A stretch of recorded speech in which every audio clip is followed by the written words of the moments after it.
My phone buzzed under the counter. A message from my manager. New rule tonight. No exceptions.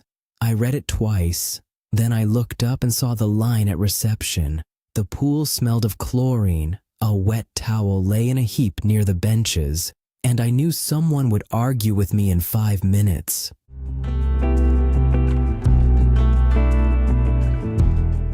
I worked evenings at the community pool. I checked memberships, handed out locker keys, and answered the same questions again and again. Most people were fine. They just wanted to swim and go home. But some people tried to bend rules. Not in a big way, just small pushes.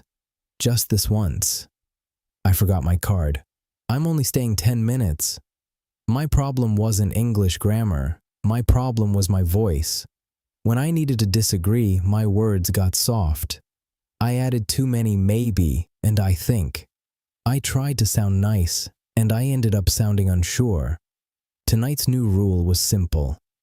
If someone didn't have their membership card, they needed ID. No ID, no entry. I understood the rule. I just didn't like the moment when I had to say no. A man came to the desk, shaking water from his hair. He smiled like we were old friends. "Hi," he said. "I forgot my card again, but you know me. I'm here every week." I recognized him. That was true. And in my head, it was like, it would be easier to say yes. I started, maybe, if you... He leaned in a little, friendly but confident. "Come on, I'm already changed." Behind him, 2 teenagers waited with swim goggles on their foreheads. They were watching, not because they cared, just because they were bored. I felt pressure in my chest. I didn't want to look strict, and I didn't want to look weak. So I said, "Okay, just this time." And I hated it right away.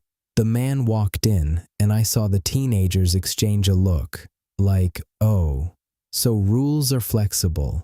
10 minutes later, an older woman arrived with a calm face and a big tote bag. She put her membership card on the counter. "I'm bringing my friend today," she said, pointing behind her. "She will enter with me."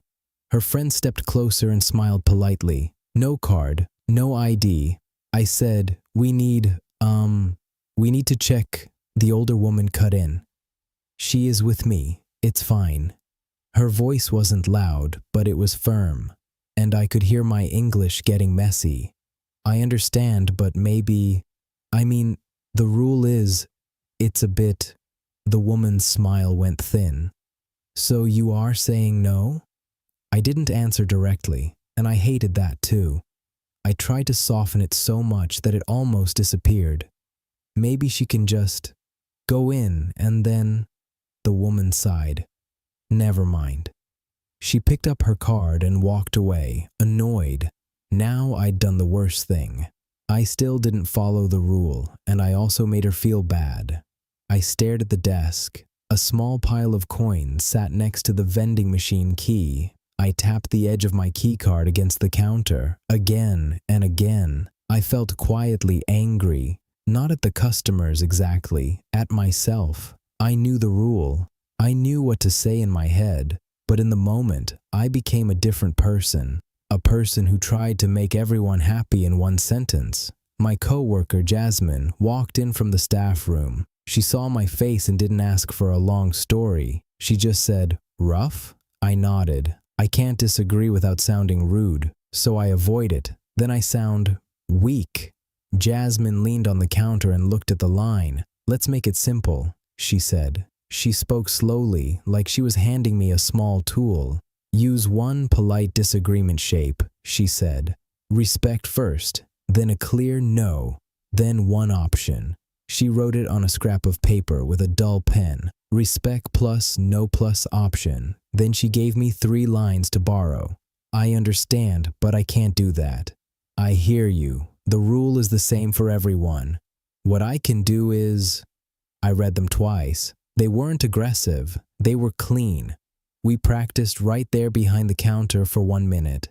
Jasmine said, "I'll be the customer. Ready?" Then she changed her voice. "I forgot my card. Let me in." I tried the old way first without thinking. Maybe if you..." Jasmine raised one eyebrow. Nope. Use the shape. I took a breath and tried again. I understand, but I can't do that. What I can do is check your ID. Jasmine nodded once. Good. Again. She became a different customer. But I'm in a hurry. Just this once. I felt my throat want to make excuses. Instead, I used the second line. I hear you. The rule is the same for everyone. What I can do is hold your spot in line while you get your ID. Jasmine smiled. Nice, short, clear. We practiced a third time. She interrupted me on purpose, talking over my first words. But you always let me. I kept my voice steady and repeated the same shape. I understand, but I can't do that. What I can do is. Repeating it felt strange, but also safe, like holding the railing when you go downstairs. Near closing time, the man from earlier came back to the desk. He held up his empty hands like it was a joke. Hey, he said, forgot my card, again. And he smiled, waiting for my usual yes. Two people stood behind him, quiet and tired. I could feel the moment turning into a test. I looked at him and used the shape. I understand, but I can't do that. The rule is ID if you don't have your card. His smile slipped for a second. He opened his mouth to argue. So I continued, calm and simple. What I can do is wait while you check your wallet or your phone. If you have a photo of your ID, that works too. He blinked, then patted his pockets. Oh, I have it. 1 second. He pulled out his ID and placed it on the counter. No fight, no drama, just a small correction. I checked it, handed him the locker key, and he walked in. The two people behind him didn't roll their eyes. They just stepped forward, like the world made sense again. Later, when the line was gone, I picked up the scrap of paper again. Respect plus no plus option. Being clear wasn't rude. Being unclear was stressful for everyone, including me, and I repeated my sentence, the one I want to keep. I don't need perfect English. I need clear English. Now I know what to do when someone pushes a rule. I don't need a long speech. I need one polite shape that I can trust. When I locked the reception drawer, the pool area was quiet. Only the echo of water and distant footsteps remained. If you fear sounding rude in English, try this. Respect, then a clear no, then one option. If you want more calm B1 to B2 stories for listening and speaking confidence, subscribe. And if you like, repeat one line with me. I understand, but I can't do that.